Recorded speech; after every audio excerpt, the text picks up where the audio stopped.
Please do not let him kill me.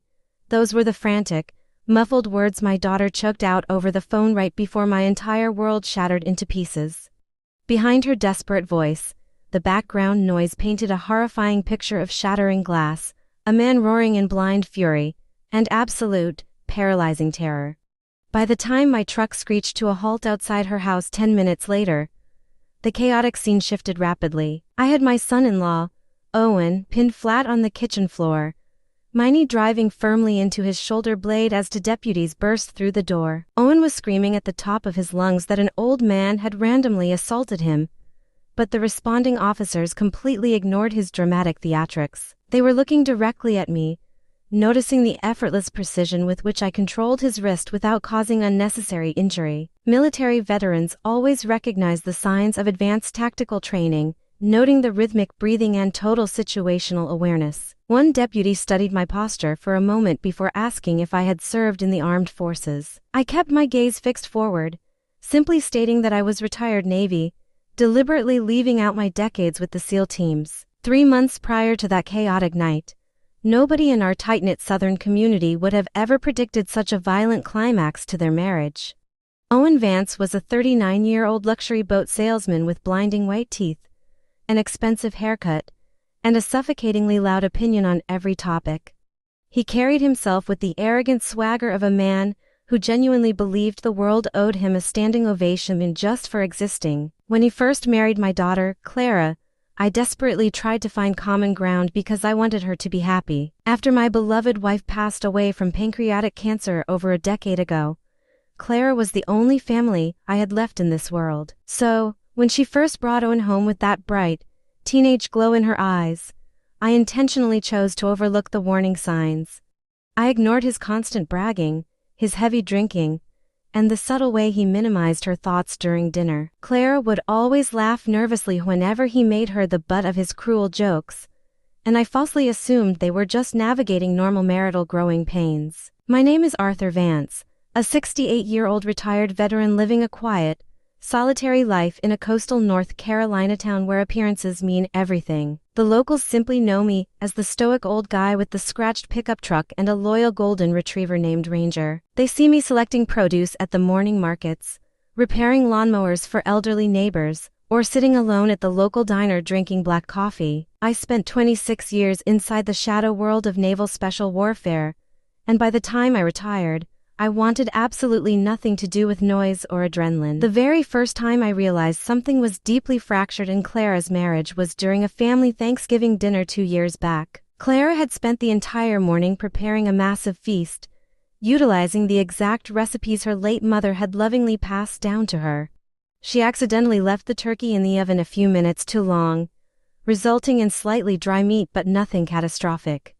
Owen carved a piece, smirked at the guests, and loudly announced that it was a good thing she was beautiful because she would never survive a cooking competition. Everyone at the table laughed awkwardly to break the sudden tension, and Clara forced a smile, but I noticed her shoulders instantly tighten as if bracing for a physical blow. Decades in special operations teach you to analyze microscopic behavioral shifts because those tiny, involuntary reactions always reveal the unspoken truth.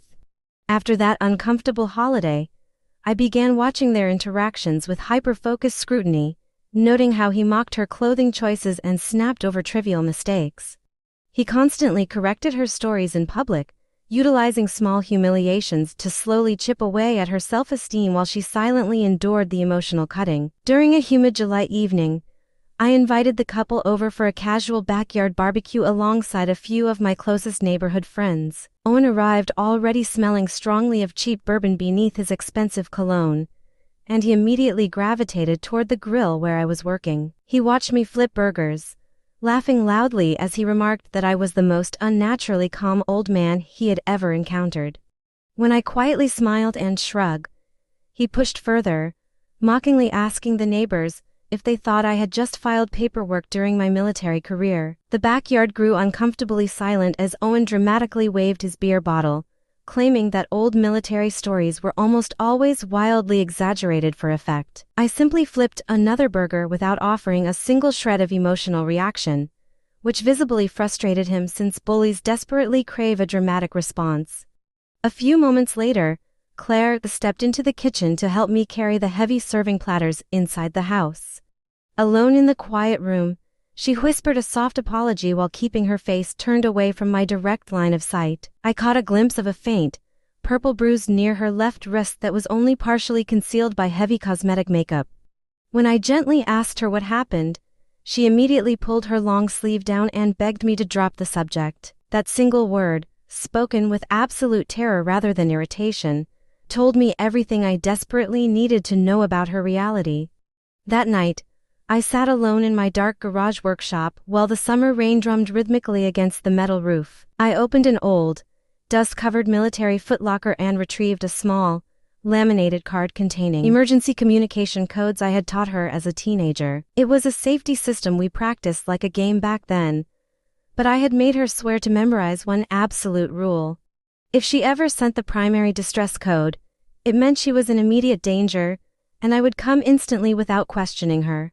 Around midnight, my phone buzzed on the workbench, displaying a text asking for a pie recipe followed by the numbers 3, 9, and 1. My blood ran cold because those specific digits meant my daughter was facing an immediate, life-threatening situation and needed law enforcement. 26 years of deeply ingrained combat instincts instantly flooded my aging bones as I calmly walked over to my secure gun safe. I retrieved my weapon not out of a desire for violent revenge, but because a terrified daughter transforms a father into a dangerous protector. Real fear doesn't make your hands shake, it brings a freezing, lethal focus that guides your movements with absolute efficiency. As I drove through the torrential downpour toward her subdivision, I kept the 911 dispatcher on speakerphone while my headlights cut through the darkness. I calmly reported a domestic assault in progress, informing her that an intoxicated male suspect was actively harming a female victim inside the residence. When the dispatcher urged me to pull over and wait for the responding patrol cars,